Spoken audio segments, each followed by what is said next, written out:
And China's successful because China's capitalist. That's why China's successful. It's because they're capitalist. And these retards, they open their mouth and they speak, and only shit is coming out. I believe in a new form of education that we should have for adults. So we have mandatory primary school education, K through 12, and then you're an adult, right? I actually think there should be a mandatory secondary education, but it should have legally enforced violence. So if you're a fucking retard, you should get beaten for saying stupid shit by the state-appointed teachers and educators. So if you're a fucking idiot who doesn't know anything and you're yapping and talking, you should be physically beaten with rulers and whatever. And I'm not talking the Caleb Maupin way, with paddling. I'm straight up, you get punched in the face by a state-appointed educator for the stupid shit that you say. This is the re-education I envision for people who claim that China is successful because of capitalism, thinking that this is some ironic, intelligent thing that they're saying. These people do not analyze systems or understand how systems work. They see money and they see markets. And you know what the most stupid one of all is? They see consumer goods and brands and say that's capitalism. Okay, baseball bat to the head. Not even KO. Institutionalized baseball bat to the fucking head for every fucking idiot and retard who claims that capitalism equals McDonald's and Coca-Cola and Mickey Mouse. Fuck you. I hate you. You're an idiot. I don't just think you're wrong. I have hatred toward you. Because what an idiotic, cliche, retard, hipster, idiot thing to say. If anything, the rise of consumerism and brands like McDonald's and Coca-Cola, while maybe reflective on a cultural level of certain aspects of bourgeois culture, the structure in terms of how they interface with markets and systems absolutely obeys a post-capitalist logic where profits are no longer principally in command, but the reign of aesthetics, the reign of culture as the assimilating and assailing force cohering supply chains for the reproduction of an aesthetical principle that is absolutely the sublimation of the logic of capital and commodities, which means it's no longer the pure empty form of profit that is in command anymore. It's an overall vision of culture or something. Steve Jobs, Apple, McDonald's, Mickey Mouse, it doesn't matter. Walt Disney. This is a post-capitalist logic of production that took place and was taking hold within American capitalism. Walt Disney and Henry Ford were not bog-standard capitalists described by Marx. They were quote-unquote visionaries, as the groveling retards like to call them. But the grain of truth in that claim that they're visionaries is that they represented the predominance of principles beyond naked profit as the guiding force behind production. So that's an extremely superficial and stupid thing to claim, that the presence of brands, foreign brands within China, and McDonald's means capitalism has prevailed. Oh, but McDonald's is a symbol of capitalism. Yeah, maybe if you're a fucking idiot and a retard who doesn't know what words mean. This is some stupid cliche from that disgusting game you play, Disco Elysium. And this is such a European way of analyzing the world, to be honest. And the capitalism is the hamburger from McDonald's. No, it's fucking not, you idiot. Read Alexander Kojev, you fucking moron. But at the end of the day, the Gucci bag is the capitalism. No, it's fucking not. Neither is you making money off of shitcoins capitalism. You don't know what capitalism is because you're an idiot. Capitalism today takes the institutional form of hedge funds and banks. It's principally financial. All of these brands and companies are subordinated to far more abstract financial institutions in terms of who they answer to and who they are ultimately making quote-unquote money or fictitious capital for. They are speculative vehicles for the realization of fictitious capital. And that's where you have to first begin when you want to analyze the claim of whether capitalism has prevailed within China. In terms of the abstract financial institutions that predominate in determining our current global system or American-led system, does China allow the logic of financialization to prevail over the economy? Private financialization? No, and the answer is no. China maybe has a handful of private banks, if you can even call them private private. The monopoly on the printing of currency is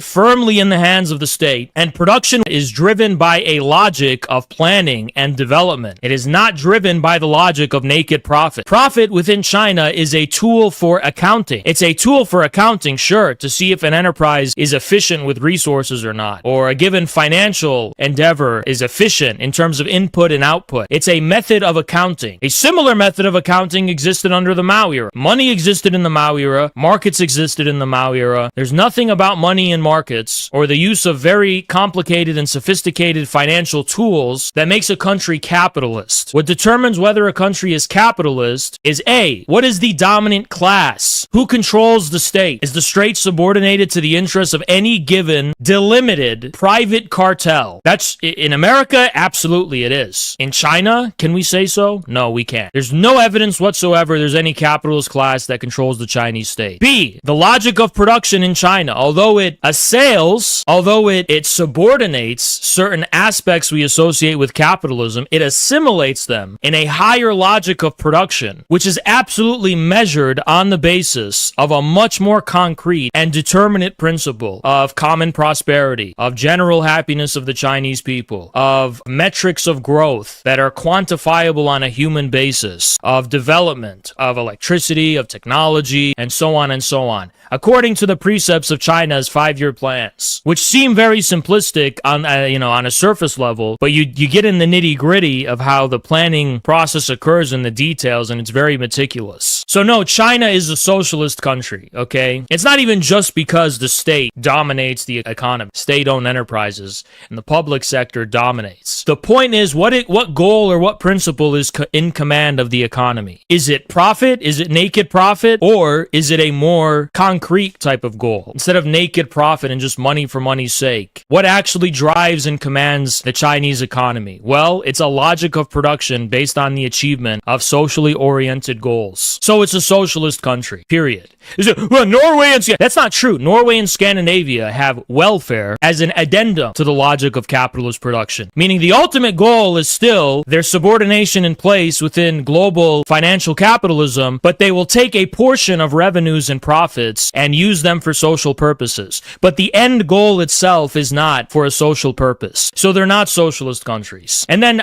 my favorite one is the retards who go, actually, China is fascist. For every retard who claims China is fascist, and I'm talking about the right-wing fascist LARPers who claim this, your ideology is so disgusting and failed and bankrupt and buried under the fucking sands and dirt of history. It's a completely bankrupt, failed, disgusting cuck ideology, which was absolutely fucking bulldozed and dominated by the forces of world history. The fucking skulls of Nazism and Italian fascism are literally crushed under the fucking boot of more victorious and advanced historical forces. The flags of the fascists are beaten, tattered, and ripped apart, and they're used to wipe the asses of the world today. But you dare look at a communist state like China and go, with your smug soy jack face, this is proof of fascism. Why can't your fucking fascist states with your fascist flags be successful? Why do you have to go to a communist state with a ruling communist party and use it to take credit for your failed ideology of being successful? Because you're a cuck and you're a loser and you're a nothing. Shut the fuck up and sit down, you pissant. But that aside, it's also untrue by every conceivable standard of what we actually see what fascism was in history. At no point did fascism ever institute a principle of the public sector prevailing within the economy. Let's start from there. Fascists barely, if ever, nationalized anything within the economy. What fascists did is they took the monopoly interests of existing capitalist cartels and they used public revenues and the public sector to defend the monopolies. And that's all it was. Profits were still in command. The interests of the capitalist class, the private interests of the capitalist class, were still in command. They were just in command in a way that was monopolistic, meaning instead of one sector of the capitalist class prevailing, the entire capitalist class had its interests defended as a monopoly capitalist class. And this was so drastic that institutions were created in Italy, like the IRI, which took public taxes and public revenues, financed through taxes and use them to bail out private companies that failed on the market so that capitalists can remain solvent. Literally, the entire state was kneeling and subordinated to the principle of doing whatever the fuck the capitalist class wanted. Fascism was literally the enslavement of the state to the capitalist class, whereas communism is the opposite in China. If there is a capitalist class in China, which there isn't, by the way, it is under the boot of the Communist Party. And let's look at the makeup and the decision-making power structures within the Communist Party. You have a party that's overwhelmingly made up of workers, of peasants, of ordinary common people. They say, well, there's business people in the Communist Party. Yeah, and they're a minority within the party. Their influence doesn't predominate and is not allowed to predominate. China has nothing to do with fascism. There's not a single fascist state in history where 70% of the economy and its revenues is controlled by the state and is owned publicly. And you know what? That's undercutting it. That's undercutting it. I'll tell you exactly why it's undercutting it. As RTSG pointed out in their studies, the way we even classify state-owned enterprises in the West underestimates the extent of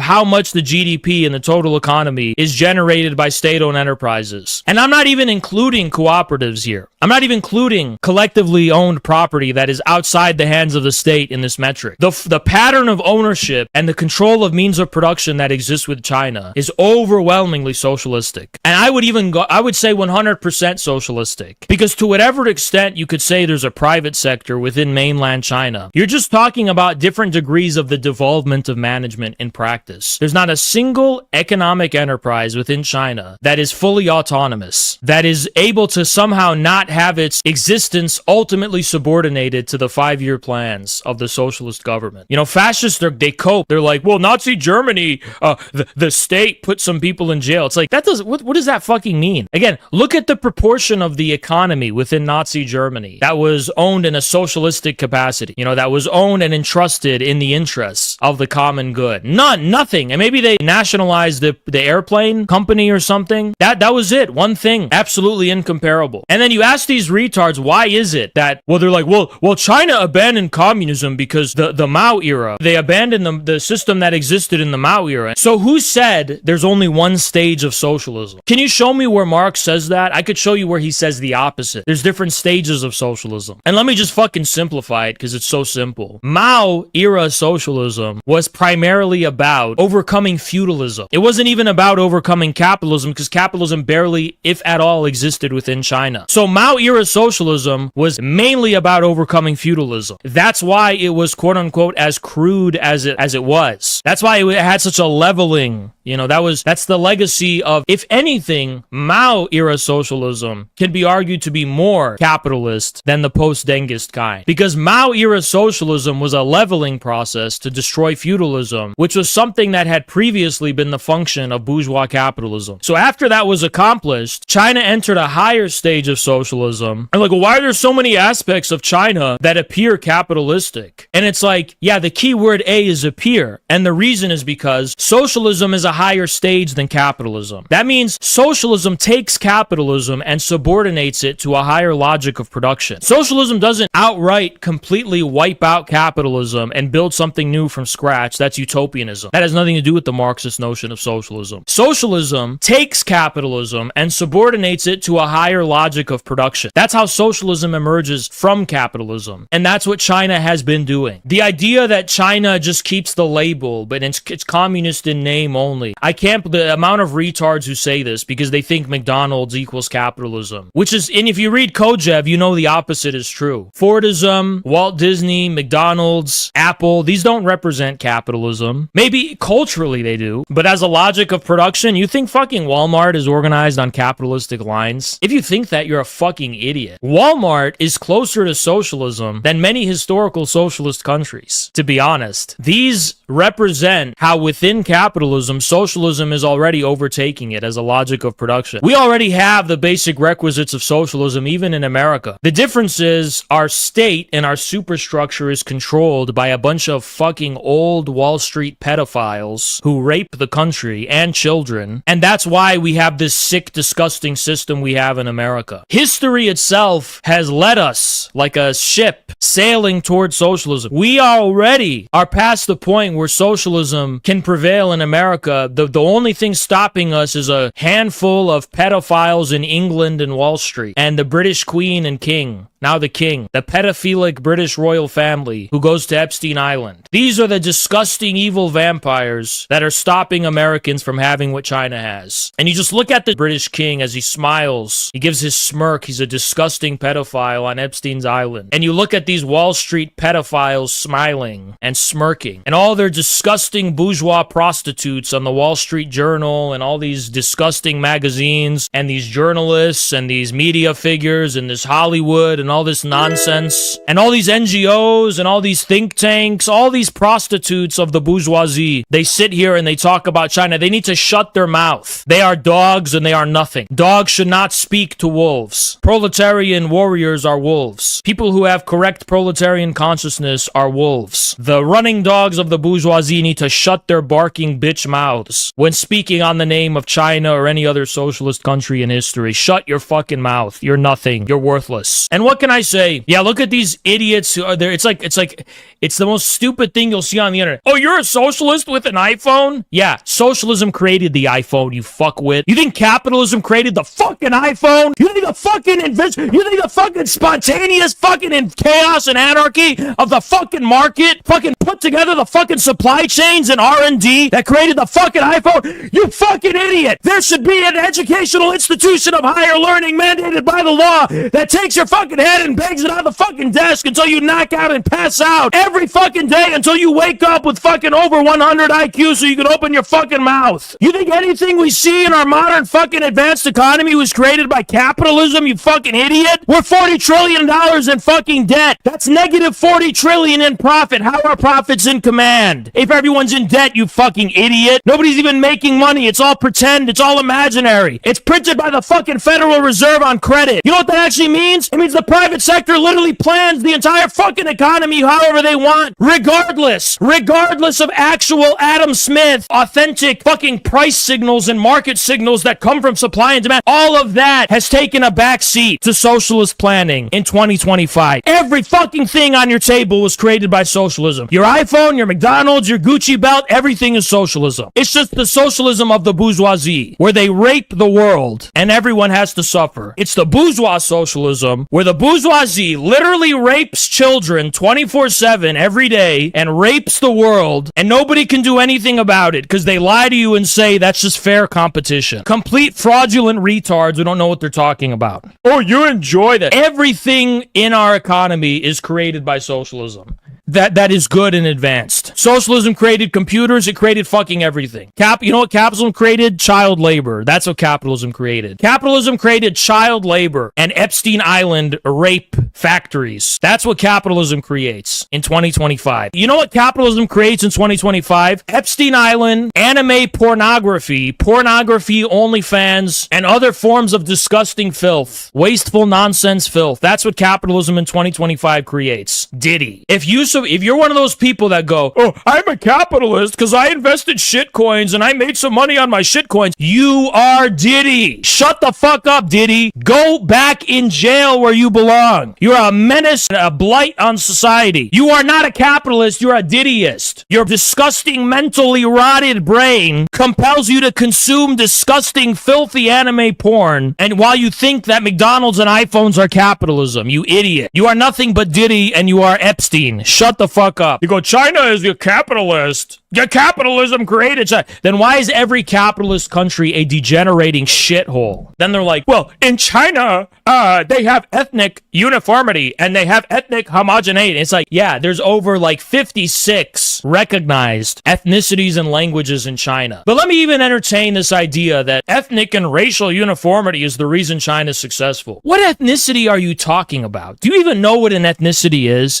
Do you even know how fucking sophisticated and complicated the Chinese language is? Do you even know what it means to be a Han Chinese? Do you even know what is predicated as a prerequisite? You think the Han Chinese ethnic status is predicated on some fucking ancient gay reek pederast identity from Plato, you fucking idiot? The Chinese take your idealist notion of identity and they literally pulverize it and smash it into a million pieces, because the Chinese notion of civilization and ethnos is based on the acceptance and recognition of contradictions. It's Taoism, you fucking retard. Unless you've mastered the Chinese language and classical Chinese poetry, don't even open your fucking mouth about ethnicity in China. To be Han in China, what does that culture mean? What does that ethnicity actually fucking entail? It has nothing to do with Western notions of identity. The notion of racial identity is irrelevant to the Chinese determinate existence that they call the Han culture. The Han culture doesn't care about racial purity or identity. It cares about acculturation, what they call civilization, familiarity with the language, familiarity with the classics, familiarity with the culture. It's so much more sophisticated and complicated for your puny, retarded, Redditified, pornographied brain to understand. So shut the fuck up when you say that racial homogeneity is why China is successful, when you don't even understand the Chinese race, quote unquote, in the first place. You think the Chinese race is some kind of identity, and it's not. Yeah, everyone looks the same, so that's a...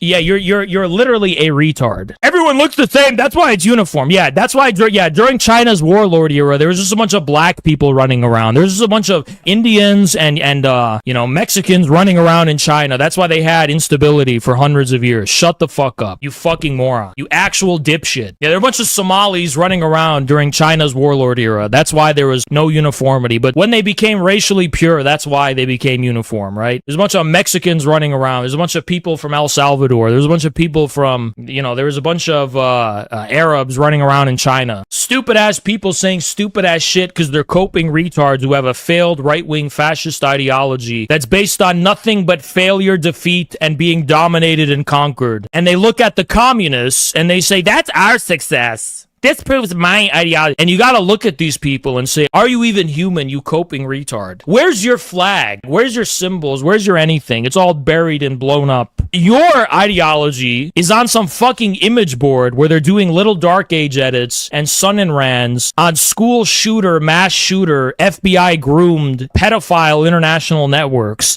That's where your ideology is. My ideology is hanging high in the sky on a giant red flag in China over the most prosperous and advanced civilization in the world. That's the difference between our ideologies, quote unquote. Yours is for anime pederasts. Mine is evident, self-evidently superior and successful. Shut your mouth with this nonsense LARP.